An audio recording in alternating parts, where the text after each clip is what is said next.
2026년 1월 3일 미군은 베네수엘라에 대한 대규모 군사 공격 작전, 앱솔루트 리졸브 작전으로 니콜라스 마두로 대통령과 그의 부인 실리아 플로레스 여사를 생포했습니다.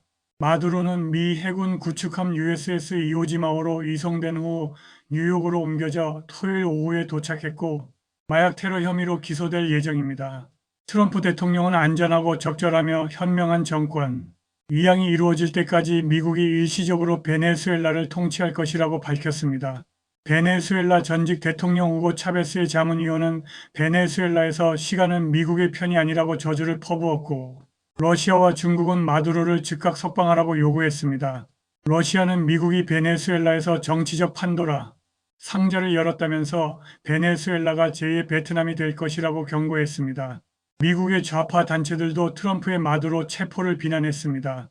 중국도 베네수엘라에 대한 미국의 공격이 패권적이라고 비난했습니다.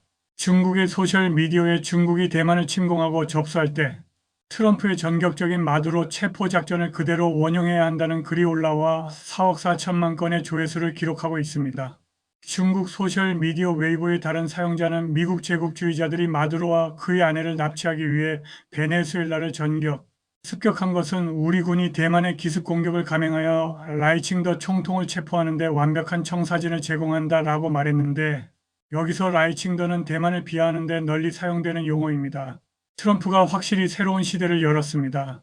그는 민주주의 확산이나 규칙에 기반한 질서 같은 상투적 말 뒤에 숨지 않고 진실을 큰 소리로 말할 뿐만 아니라 마음에 들지 않는 나라는 거리낌 없이 침략합니다.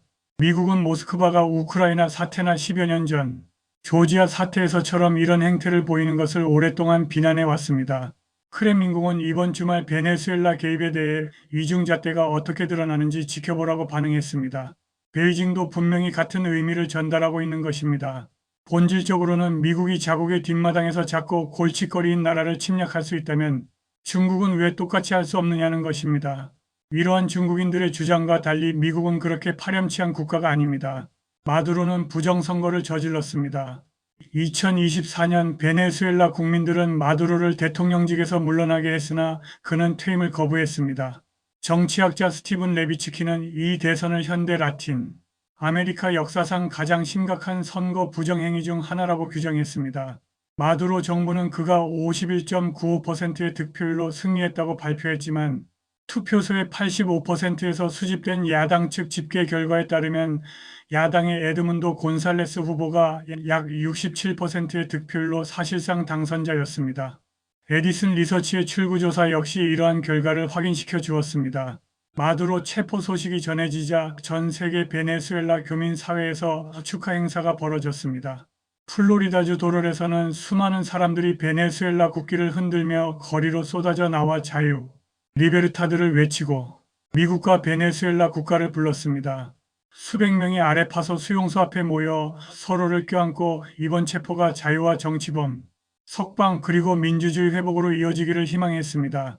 베네수엘라 국민들은 차베스와 마두로 정권 하에서 겪었던 살인, 투옥, 기아, 강제 망명 등 개인적 상실을 이야기하며 고국 재건을 위해 고국으로 돌아가고 싶다는 간절한 소망을 표했습니다. 많은 이들에게 마두로 체포는 수년간의 억압, 경제 붕괴, 부정선거 이후 오랫동안 지연되었던 정의의 실현을 상징했습니다. 스페인과 칠레에서도 비슷한 축하 행사가 열렸습니다. 최근 노벨 평화상을 수상한 야당 지도자 마리아 코리나 마차도는 베네수엘라 국민 여러분 자유의 시간이 도래했습니다. 라고 선언했고 야당 후보 에드문도 곤살레스 우르티아는 국가 재건을 위한 준비가 되어 있다고 밝혔습니다. 마두로 체포로 이제 마약 카르텔 두목들은 결코 편히 잠들 수 없다는 것을 알게 되었습니다. 트럼프가 집권하는 한 그들은 결코 안전하지 않을 것입니다. 멕시코의 부패한 카르텔 소유 지도자들은 지금쯤 두려움에 떨고 있을 겁니다. 눈 깜짝할 사이에 그들 모두 미국의 최고 보안 교도소에 수감될 수도 있으니까요. 그리고 이란이 있습니다. 이란의 성직자들은 이제 미국이 이스라엘과 다시 관계를 맺으면 어떤 운명이 기다릴지 알고 있습니다. 중국과 러시아 지도자들에게도 강력한 메시지가 전달되었습니다. 서반구에서 손을 떼고 미국 어린이들을 죽이는 마약, 밀매를 중단하지 않으면 가혹한 결과가 따를 것이라는 경고입니다. 트럼프는 봐주는 법이 없습니다. 미국이 수십 년 동안 싸워왔어야 할 전쟁이 바로 이것입니다. 왜 그러지 않았을까요? 아마도 이전 대통령들 혹은 그들의 핵심 참모들이 중국 공산당과 마약, 카르텔의 뇌물에 매수되었기 때문일 것입니다. 자, 이제 이 이야기의 중요한 부분으로 넘어가겠습니다. 이번 베네수엘라 공격의 주된 이유는 마약 문제였습니까? 아니면 마약 문제는 그저 뜻밖의 행운이었을까요? 진짜 목적은 2020년 미국 대통령 선거가 조작되었다는 것을 증명하는 것이었습니까? 2020년 대선이 조작되었다는 건 누구나 아는 사실입니다. 니콜라스 마두로 베네수엘라 대통령이 2020년 대선 조작을 주도한 것일까요? 그는 중국 공산당, 마약 카르텔, 조지 소로스, 민주당 고위 관리들, 그리고 오바마, 바이든, 클린턴, 펠로시 같은 주요 민주당 정치인들과 공모한 것일까요? 마두로는 코미, 맥케이브, 브레넌, 클래퍼, 에릭 홀더 법무장관, 수잔 라이스, 그리고 오바마의 절친 벨러리 제럿 같은 워싱턴 DC의 부패한 인사들과 공모했던 것일까요? 부패한 투표기 제조업체들이 마두로, 오바마, 그리고 민주당 관계자들과 결탁했던 것일까요? 트럼프가 마두로를 산채로 미국으로 데려온 이유가 무엇이겠습니까? 오바마가 오사마 빈 라덴을 사살했을 때처럼 미 특수부대가 그를 죽이지 않은 이유는 무엇입니까?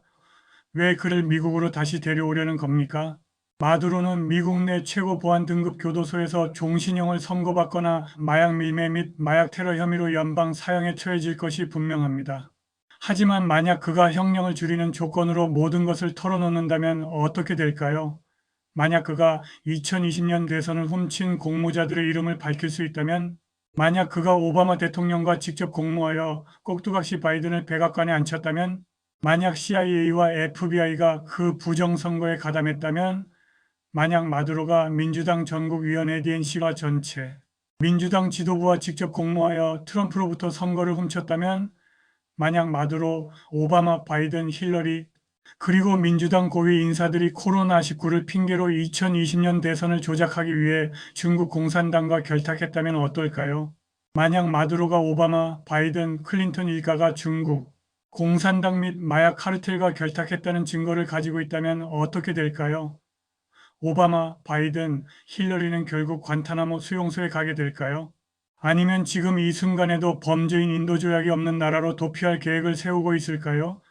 마두로의 증언을 통해 이미 드러난 베네수엘라와 중국과 한국이 A 외부로 연결되는 글로벌 부정선거 네트워크가 확인될 것입니다. 그의 증언이 성남에서 미국 선거를 전산으로 조작한 증거를 확인할 것입니다. 대한민국 국적 항공기로 중국에서 제작된 가짜 바이든표 수천만 개를 실어 나른 증거가 공개될 것입니다. 저자도 무사하지 못할 것입니다. 그가 성남시장으로 있을 때 성남에 있는 IP가 미국 대선 조작에 동원되었기 때문에 미국이 그를 미국 국내법으로 기소할 것입니다. 이렇게 되면 그의 지지율이 무너지고 기회주의적인 한국 법원이 그에 대한 선거법, 대법원 유죄 취지 파기환송심을 제기할 것입니다. 이 판결로 그가 쫓겨내려오면 미국이 그를 체포해 갈 것입니다. 2026년은 우리 생애에서 가장 흥미로운 한 해가 될 것으로 예상됩니다. 수개월 안에 사전선거 없는 대선과 총선을 동시에 치를 준비를 해야 합니다. 새로운 보수 정권이 들어서고 국회 과반수 이상의 의석을 확보하면 문재인 정권과 이재명 정권이 만든 모든 악법을 되돌리고 자유 대한민국이 미국의 패권 확보와 유지에 크게 기여하게 될 것입니다.